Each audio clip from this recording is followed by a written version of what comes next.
Shy teacher greeted the little girl with sign language, unaware her rich father, rancher, was falling for her. Cedar Creek, Wyoming, autumn 1881. The wind swept down from the plains in long, mournful bursts, stirring up dust along the slim path that wound to the one-room schoolhouse at the town's fringe.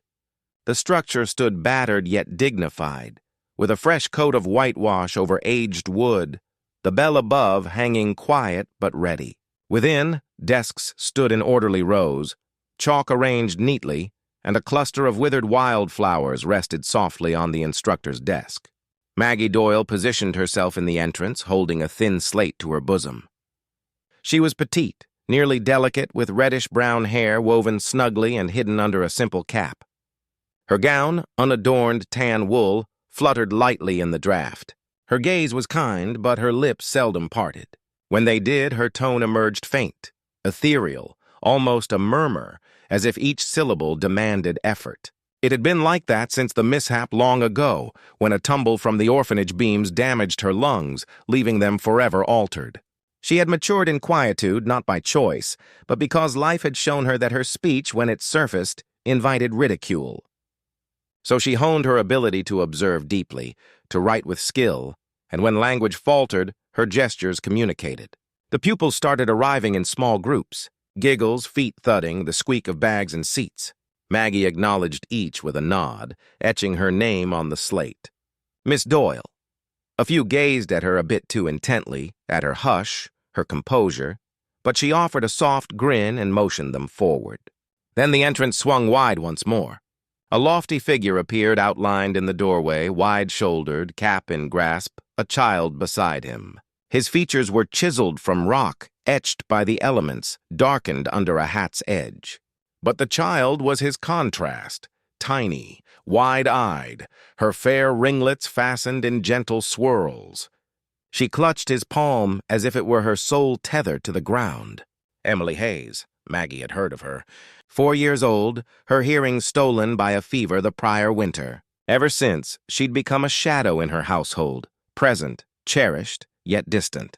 Her father, Samuel Hayes, had amassed his fortune through livestock and determination, but no amount of money had restored his daughter's joy. Maggie crouched low. She uttered nothing. She didn't attempt to lure the girl with empty endearments as others might.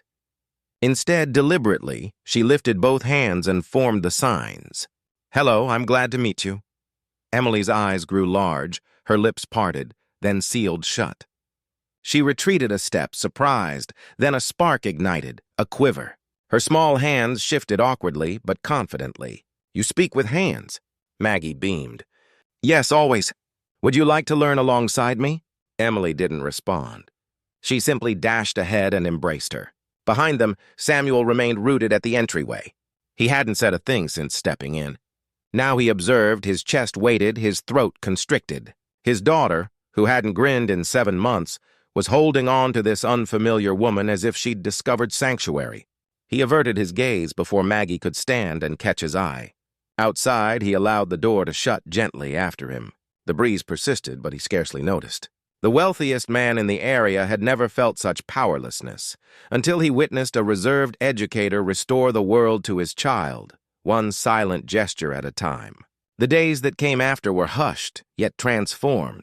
Each dawn, Emily Hayes appeared with her little boots scraping the wooden planks, her lunch pail swaying steadily.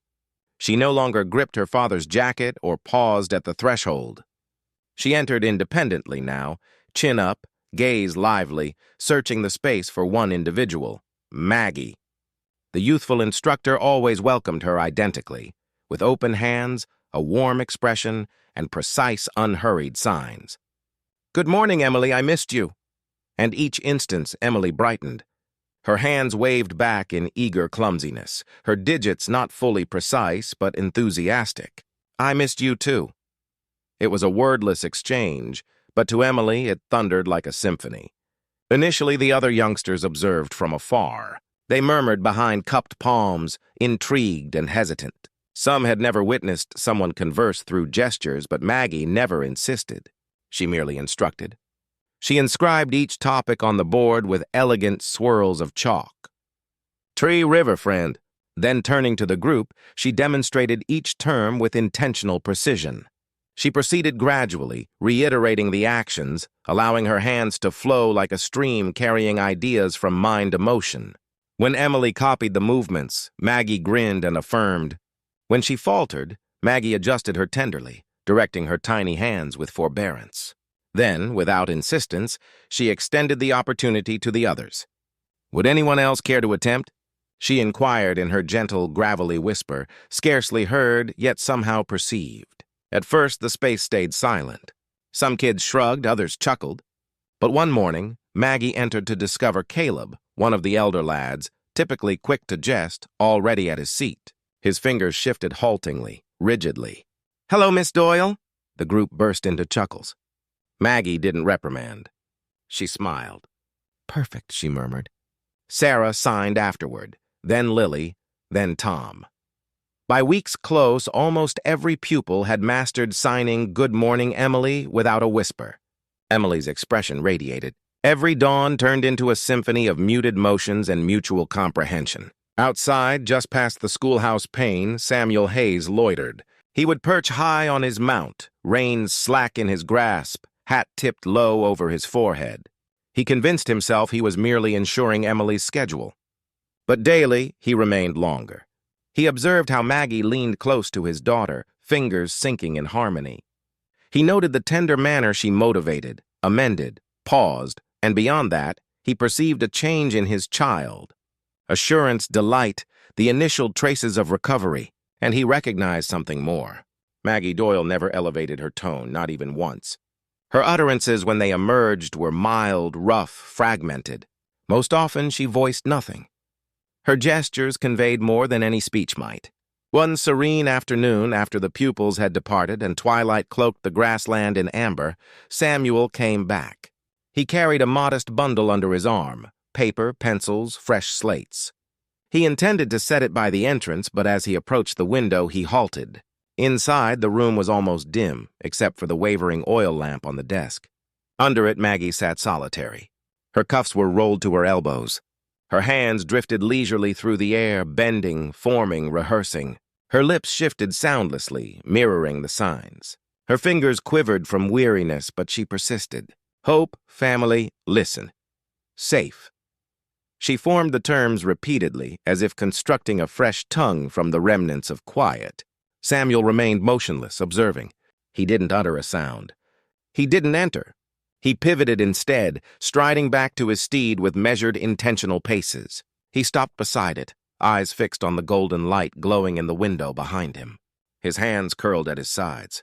She was doing all of this for his daughter, and in the hush of an empty classroom, a hardened rancher realized something he hadn't known before. There was more power in this woman's quiet hands than in a dozen men shouting to be heard. It began with whispers. Soft, sharp-edged things that slithered through church pews and market stalls like cold wind under doors. They say Samuel Hayes paid her. A teacher who signs it's not normal. She just wants his favor. Must be nice, catering to therapist man's daughter. Maggie heard it first from a shopkeeper, said with a forced smile. Then again from a group of mothers outside the bakery, their laughter too brittle. By the time it reached her from the blacksmith's wife, it no longer sounded like gossip. It sounded like truth. That night she sat in her small room, hands still, lips pressed tight. The words echoed louder than any classroom noise. She only came to please the rich. She isn't here for the children. She folded the lesson plans she'd written so carefully. Her notebook filled with signs and sketches for the class felt suddenly childish. She remembered how the sisters at the convent used to look at her. Poor thing with that broken little voice. What good will she be? She thought she'd outrun that voice. But maybe they were right. Maybe she didn't belong anywhere. Samuel heard the rumors 2 days later while walking through the market. A man he'd known for years said it bluntly. "So Hayes bought yourself a teacher, did you?" He stopped cold. The man laughed, trying to soften the blow. "No shame in it. Folks do what they must for their kids. But the others are talking." Samuel's jaw tightened. He didn't respond. He just turned, paid for his salt, and rode home. His silence harder than any retort. That evening, Emily seemed quieter than usual. She sat at her little desk, drawing Maggie and herself holding hands under a sundae. When Maggie passed by, Emily tugged her sleeve, then slowly signed, "Don't go." Maggie froze. Her throat burned. She knelt beside the girl, her hand shovering mid-air, then gently brushed a curl from Emily's forehead. She smiled, but her eyes shimmered. That night, under a cold, bright moon, she sat on the porch steps, a sealed envelope in her lap, her letter of resignation. She didn't cry. She just stared at the stars, wondering how many times she'd have to start over before she stopped, hoping it might last. Samuel arrived late. He hadn't planned to, but his hands had wandered, almost on their own, toward the Rains, toward the schoolhouse. The building was dark, but he spotted a shape on the porch, small still. As he neared, he saw it was her. He paused in the shadows. Maggie was unaware of him. She sat curled forward, arms wrapped around herself. Beside her, Emily leaned gently into her side, a blanket around her shoulders. Then Maggie began to sign. "You are brave. You are bright." "You made me smile again," Emily replied slowly, her signs shaky but clear. "You made me feel safe." "Please don't go." Maggie looked down, struggling to breathe. "I'll miss you," she signed. And Emily, lips trembling, reached out and wrapped her arms around her. Samuel stepped forward then. Gravel crunched under his boots, both heads turned. He stood in the moonlight, hate in hand. His voice, when it came, was low, rough, with held-back emotion. "You gave her a world I couldn't buy." Maggie stared at him, startled. "I've tried everything, Miss Doyle. Doctors, tutors." Nothing reached her. Nothing made her light up. He looked at his daughter, now clutching Maggie's arm. "You did that with your hands, with your silence." Maggie opened her mouth, but the words caught, so she signed slowly. "They don't believe in me." Samuel knelt, not caring for dust or pride. "I do." He didn't ask her to stay. Not yet. He just looked at her. Truly looked and said the only truth he knew. "My daughter needs you. Not because you're kind or clever, but because when she looks at you, she sees someone who listens." The envelope lay forgotten on the step between them, and for the first time in days, Maggie let herself believe she might stay. The wind had shifted that evening, dry and restless, stirring through the brittle grass around Cedar Creek. Inside Thesmall's schoolhouse, the stove crackled louder than usual, its cast-iron belly radiating heat into the room long after sunset. Maggie stayed late, as she often did, straightening chairs and wiping slates. Emily and two other children, Sarah and Thomas, had stayed behind, waiting for their fathers to pick them up after helping close the cattle gate nearby. Then came the first pop, a sharp metallic sound. Maggie looked up. The stove was rattling. A thin stream of black smoke curled from the base. She moved quickly, grabbing the fire poker, but too late. A loud crack split the air as the stovepipe jolted loose. Embers scattered across the wooden floor. Flames caught on a loose stack of papers, then raced across the kindling dry floorboards. Sarah screamed. Thomas froze.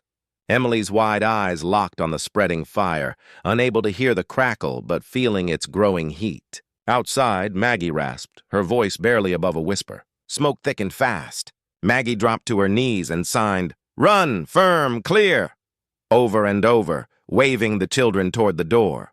Sarah and Thomas bolted, coughing, but Emily hesitated, rooted in place. Flames surged near the doorway. Maggie lunged. She wrapped her arms around Emily, shielding the child with her own body. Sparks hissed as they landed on her shawl. A beam collapsed behind them. Maggie flinched, feeling heat tear through the skin of her left arm. Still with her free hand, she signed one last word into Emily's trembling hands. "Go!" Emily bolted through the smoke, feet pounding the boards. Outside, townsfolk had begun to gather, shouts rising as flames lit up the windows. Samuel arrived on horseback, eyes widening at the sight. He leapt off, yelling, "Where is she?" "Where's Emily?" She ran out. Maggie's still inside. Someone called. Without pause, Samuel shoved through the gathering crowd and into the inferno. Inside, smoke clawed down his throat. Flames snarled around desks and beams. He found Maggie near the back, slumped against the blackboard, her face pale, arm blistered red. "God, Maggie!" he gasped, stumbling forward. She didn't stir. Samuel gathered her up, shielding her burned arm, coughing as the smoke tore into his lungs. He staggered through the collapsing entryway just as the back half of the roof groaned and caved. Outside, gasps rang out as he merged. Emily rushed forward, but was held back by a neighbor. She watched wide-eyed as Samuel dropped to his knees in the dirt, cradling Maggie like glass. "Maggie," he whispered, his voice cracked with panic. He pressed a shaking hand to her cheek. "Please don't leave." She didn't move. He leaned in, his brow against hers, voice breaking. "Don't go. Don't leave me. Don't leave the girl." The fire behind him roared into the sky, but he only saw her face, soot-stretched still. "Please," he whispered again. "We need you. I need you." Then a twitch. Her fingers curled weakly. Her lashes fluttered open. She groaned, barely audible. He laughed, choked, broken, but full of relief. "You're here." "Thank God you're here." Emily, still held back, reached forward with small fingers, signing one word into the air over and over, tears streaming down her cheeks. "Safe, safe, safe." Maggie blinked up at Samuel. Her lips moved. No sound came, but she signed one word back. "Promise." He nodded, voice raw. "Yes, I promise." And there, on the scorched earth before the town, with firelight behind them and the child watching, something unspoken but true passed between their hearts. Not yet love, but the first spark of something even stronger. A vow. The bandages wrapped Maggie's hands like prison walls. Each morning she sat propped against pillows in the spare room of the town's infirmary, sunlight filtering through the lace curtains. But she couldn't feel the warmth. Her hands, once so gentle, so fluent, were stiff, blistered, wrapped in white gauze from fingertip to elbow. Dr. Myers had said the burns would heal but slowly, and the nerves in her fingers, they might never return to full grace. "You'll live," he'd said, "but the hands may never be quite the same." She had nodded, not because she accepted it, but because there was nothing left to say. Across the room, Emily sat quietly on a stool, her small legs swinging, her doll forgotten in her lap. Her eyes were red from crying. She kept glancing at Maggie's bandaged hands, then back to Maggie's face, then back again. Her fingers twitched. She signed a word, then another. But Maggie didn't respond. She couldn't. Tears welled in Emily's eyes. She crawled onto the bed and pressed her tiny hands to Maggie's, desperately searching for response. Maggie turned away, face crumpling. Emily began to cry. "Shh," Maggie whispered, the word hoarse, nearly silent. I'm still here." But Emily couldn't hear her. She only saw the silence, the missing hands, the world without signs. Later that evening, Maggie stared at the ceiling while twilight crept across the room. A knock came at the door. Samuel stepped inside. He didn't speak at first, just closed the door behind him and removed his hat. He looked tired. Dust still clung to his coat, his shoulders hunched forward, hands clenched. He stepped to the foot of Herb and stood awkwardly. Then he said, "Emily hasn't spoken all day, not even with her hands." Maggie turned away. "She doesn't understand why I'm broken." Samuel walked to her side. He knelt slowly and looked at her with an intensity that made her breath catch. "No," he said. "She understands too well. She just doesn't know how to fix it." He reached into his coat pocket and drew out a small folded note. On it, scrolled in careful letters, were four-hand signs. Below them, a shaky translation. "Don't give up." "She taught me," Samuel said. This morning, Maggie blinked. He took a breath. "I didn't. He never tried to learn before. I thought if I gave her a tutor, hired the right people, it would be enough. But I watched her try to speak with you and I saw what it meant." He reached for her hand, gently taking the bandaged fingers into his larger ones. "So I asked her, I said, 'Teach me what she needs to hear,' and this is what she gave me." He fumbled, then raised his hands. His fingers moved awkwardly. The motions were stiff, out of rhythm. He looked like a man trying to dance with boots too heavy, but his eyes never left hers. He signed again, slower this time. "Don't give up." Maggie's lips trembled. Samuel's voice lowered. "I know I don't belong in your world, but I'll learn it. I'll learn every word if I have to. I'll be your hands until yours heal. Just don't go. Don't fade." Silence wrapped the room. Then Maggie broke. Tears slid down her cheeks and her breath hitched with the weight of unspoken pain. She reached with her good hand and touched his sleeve. You're not just learning signs, she whispered, voice raspy. You're saving my language. Samuel looked down, his jaw clenched, emotions raw and unmasked. I don't care if the whole town watches, he said. Let them talk. Let them judge. You gave my daughter back her voice. Now, let me give you back yours. In that moment, with gauze-bound hands and broken strength, Maggie felt more seen than ever before, and outside the window, the wind whispered through the prairie grass. Gentle now, as if the earth itself was holding its breath for a healing yet to come. The market square of Cedar Creek bustled beneath the late autumn Sunday. Wagons creaked, children darted between stalls, and townsfolk called out greetings over barrels of apples and sacks of flour. But underneath the chatter, something else brewed, quieter, sharper. Have you heard? Whispered Mrs. Elkins to the baker's wife. That rancher, Samuel Hayes. Word is he's marrying the schoolteacher. The one who can't talk, right? The woman replied, voice low and skeptical. Poor man. Must be lonely. She's not even from here. Or maybe she just knows how to play the part. Over. Easy, Mark. Their laughter, muffled and cruel, reached Maggie Doyle as she passed, basket in hand. She didn't stop, didn't turn, but her fingers clenched tighter around the wicker handle. She kept walking, heart tutuing like hooves on hard soil. At the far stall, Emily tugged at Maggie's skirt and signed eagerly about the colors of the pumpkins. Maggie forced a smile and responded in kind, her fingers more hesitant than usual. She felt the eyes on her, the weight of stares and snickers curling like smoke behind her. Samuel stood at the edge of the square, speaking with a supplier. He saw her before she saw him. His eyes narrowed, Ash caught the tilt of her shoulders, the stiffness of her movements. And then he heard it. You know what I think? Someone muttered nearby. He's lost his mind giving his name to a girl like that. She can't even hold a conversation. Samuel turned. She's sweet, sure, another voice added. But sweet, don't raise cattle or cook supper. Bet she's after the land or like that. What else she got? The words didn't hit him like bullets. They hit like knives. Deep, slow, meant to bleed. He stepped forward. The crowd barely noticed at first, then someone pointed. Then silence spread like frost across a field. Samuel Hayes, the richest man in 3 counties, was walking toward Maggie Doyle, face carved in stone. Maggie noticed too late. She turned, startled, her basket trembling in her hands. Samuel reached her side and didn't stop. He took her hand gently, firmly, and turned to face the crowd. She doesn't need me to speak for her, he began, voice calm, but loud enough for all to hear. But I will. A murmur rippled through the market. Even the children stilled. I've heard what you say, he continued. All of it.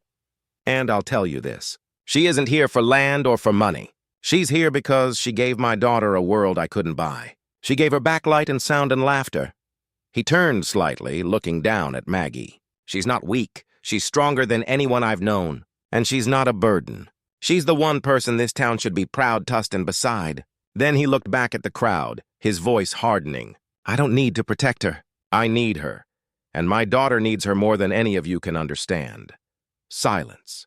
Utter stunned silence. Even Mrs. Elkins lowered her eyes. Maggie stood frozen, her breath caught in her throat, her cheeks were burning, her hands damp. She had never been defended in public before. Never seen a man stand tall beside her, not for pity, but for truth. Samuel turned to her again. Quieter now. Let them say what they want, he murmured. I'll say this louder. Then, with all eyes watching, he lifted her hand to his chest, pressing it gently there. Maggie looked up at him, her eyes wide and shimmering. Somewhere in the crowd, a small pair of hands clapped together, Emily smiling bright. And the town of Cedar Creek said nothing more. The day sturned crisp, leaves rustling golden amber across the dry paths of Cedar Creek. The scent of pine and chimney smoke lingered in the air. And though the nights chilled early inside the schoolhouse, warmth had begun to grow. Maggie sat behind her desk, a wool shawl draped over her shoulders, her hands still bandaged but healing. The pain was dull now, a constant throb that reminded her what she had risked and what she had saved. Each morning, Emily greeted her with a bright smile and signed, "Good morning, Miss Maggie," with careful fingers. The other children followed, some awkwardly, some fluently. Maggie's heart swelled a little more each time.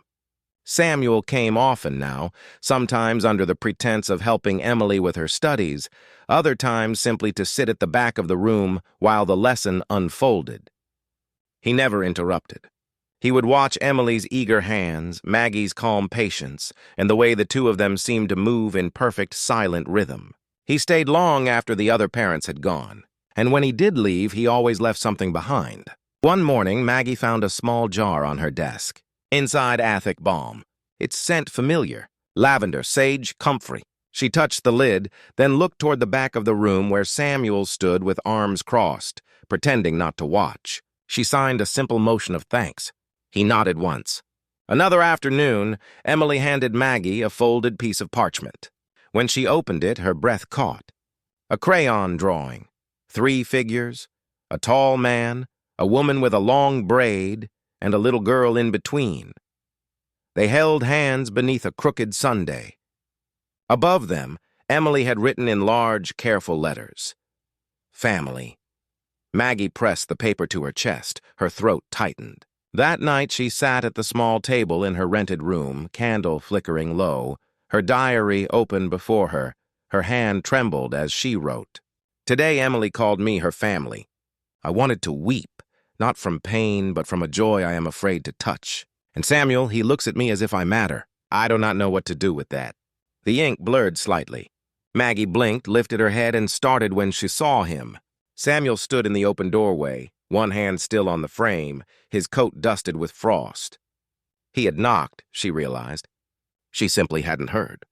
He didn't speak. She gestured him in, cheeks flushed. He stepped forward, eyes falling to the diary page. "I'm sorry," he said softly. "I didn't mean to intrude." She shook her head and reached for the book, but he placed a hand gently over the page, halting her.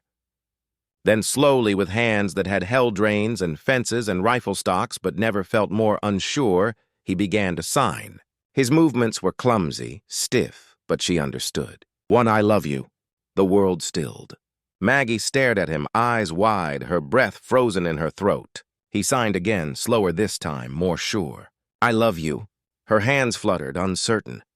Then she reached up, touched his cheek, soft as wind, and with trembling fingers she signed back. "I love you too."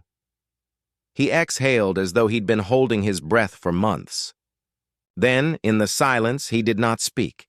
He only reached down, took her hand, still scarred, still wrapped, and kissed each finger reverent. No promises, no grand declarations, just touch, just light, just two people broken in their own ways, choosing to behold together. Outside, the frost deepened, but inside that small room in Cedar Creek, warmth bloomed quietly like spring daring to return. The spring air in Cedar Creek carried promise. Banners of ribbon and wildflowers swayed above Main Street. Stalls brimmed with fresh produce, pies, ribboned horses. Laughter and music drifted through the town square. The spring festival had gathered everyone, from the blacksmith to the school children, from wrinkled grandmothers to dusty ranch hands. The sun had dipped low, casting long golden shadows over the sea of faces, all waiting for the evening's finale. Samuel Hayes stood at the foot of the raised wooden stage, flanked by Emily on his left and Maggie on his right. He wore his best coat, black wool, pressed, and his hat rested in his free hand. The stage was crowned with garlands of blossoms, petals drifted in the breeze like confetti. Maggie's heart pounded fiercely, her fingers pressed together, her lips parting as though she might speak, but she did not. Emily, clutching the daisies she'd picked that morning, bounced slightly on her toes.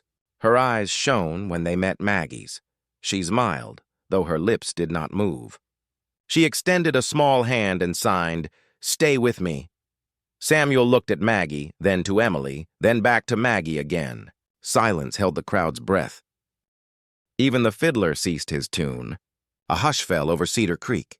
Then Samuel lifted both his hands. He began to sign slowly, deliberately. His fingers were not graceful.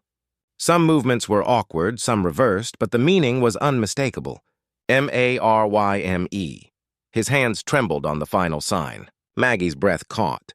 The audience held its collective heart in suspense. Emily's small hands fluttered, signing back with excitement. S-A-Y-E-S. Her fingers carved the letters in the air, eyes wide, cheeks flushed. Maggie's tears came unbidden. She raised her hands to her throat, then to her chest.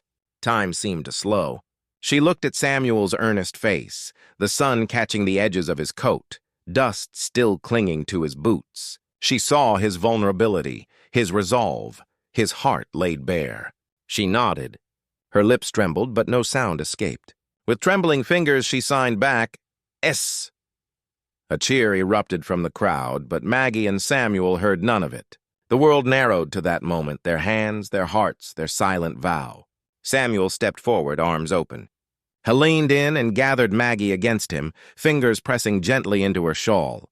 She melted into his embrace, her tears wet on his coat, her bandaged hands trembling upon his chest. Behind them, Emily ran up and hopped into Samuel's arms, wrapping her arms around both parents. They stood there under the petals drifting down like gentle snowfall. A small family formed at last. The festival music resumed softly. Children clapped. Neighbors cheered. Lanterns flickered. Maggie's breath came in ragged sighs. She lifted her head just enough to see the faces, smiling, approving, some wiped tears. The town had witnessed her most vulnerable moment and accepted it. Samuel dipped his head and placed a light kiss on Maggie's forehead. She couldn't speak, but she signed again. "Thank you." He brushed her hair softly and replied with a gentle squeeze of her shoulder. They stepped down from the stage, arms entwined. Emily skipped between them, holding both their hands. Petals blew around them, pink, white, yellow, like blessings caught in wind. Under the old cottonwood in front of the schoolhouse, they paused. Samuel turned to the crowd, raised his free hand, and signed in the clear evening light. "This is my promise. In every quiet moment, in every silent day, I choose her and I choose us." Maggie's eyes filled, lips quivering in gratitude. She signed in reply, "And I choose you and us." The crowd broke into applause. Cheers and whistles mingling, flames of lanterns glowed around them. The spring night seemed to lean close, and beneath drifting blossoms in the hush between heartbeats. 3 hands remained clasped, small and large, gentle and strong. It was not spoken voices that united them, but hands that carried hope. Not wealth that bound them, but hearts that chose each other in silence. Not speech that bound them, but the hands, not riches, but a heart that found a family in stillness. If the love story of Maggie, Samuel, and little Emily touched your heart with hands that spoke louder than words, quiet acts of sacrifice and healing found in Thessalon's. Don't forget to hit that hype button to let us know you're here. And if you want more deeply emotional, authentic, and soul-stirring tales from the old American West, subscribe to the Legends of the Wild West Stories channel today. Thank you for watching. We'll see you in the next story.